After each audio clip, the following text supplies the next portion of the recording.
Now today's American Story, Bob Dotson's continuing series highlighting remarkable lives. This morning, Bob takes us to Cambridge, Massachusetts to help celebrate Father's Day with an immigrant community that is honoring two men who have made a big difference in their lives.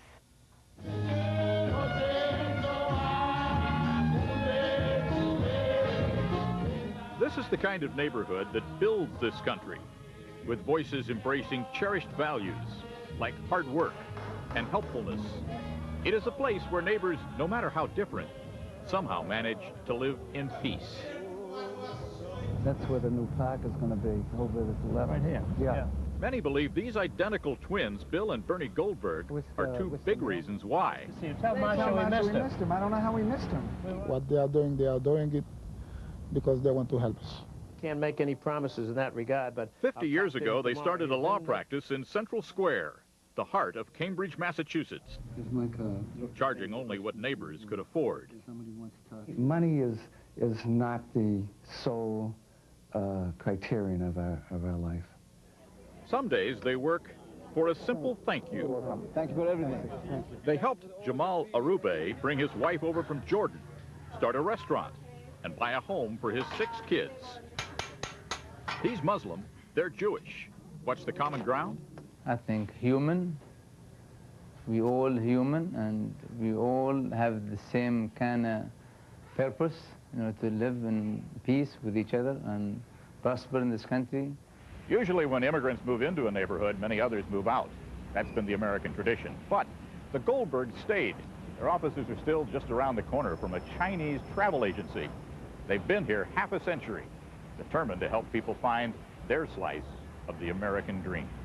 we understood the immigrants. Their grandfather came from Russia a century ago. He taught their father, and their father taught them that Everybody is similar. Everybody has the same desires, wants, and wishes. even if they can't afford it. Mohan Singh met the twins 25 years ago, a dishwasher with a dream in his pocket. Now, with the Goldbergs' help, he owns 4 Indian restaurants and a food market. I owe them my half a life. They've done a lot for me. Friends call them the Goldust twins. They grew up in Central Square, married 4 decades ago, and taught their kids what their father had taught them. It's important to listen. It's important to be tolerant. It's important to understand that differences are good. Bill's son, Andrew, is an investment banker who spends weekends and holidays building houses for the working poor. You make time. It's not just about working. It's about family. It's about being a part of that community. Except for college, Bill and Bernie have been together all their lives. Have you ever been tempted to go your separate ways? I looked for other options than going forward in the law. I saved a room for him. What was that? I saved a room in the office for him. I knew he'd be back. You knew he was coming, huh? Yeah, I knew he was coming. Did you and Bernie ever fight? No. We just don't fight. We are so much alike, and we are sensitive to each other's feelings that we want to get along together.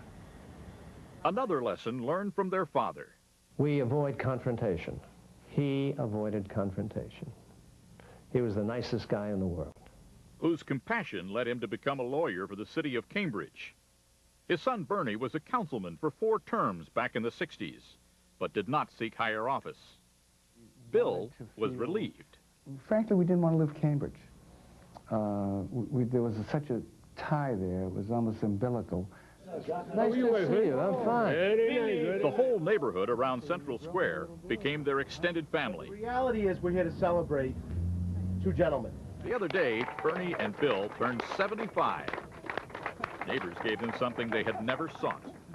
A street sign bearing their name on Central Square. Your father played a very big role in both your lives. What do you think he would have thought about that moment? Well, he would have stood there, wouldn't say a word, and just beaming. And that would have said it all.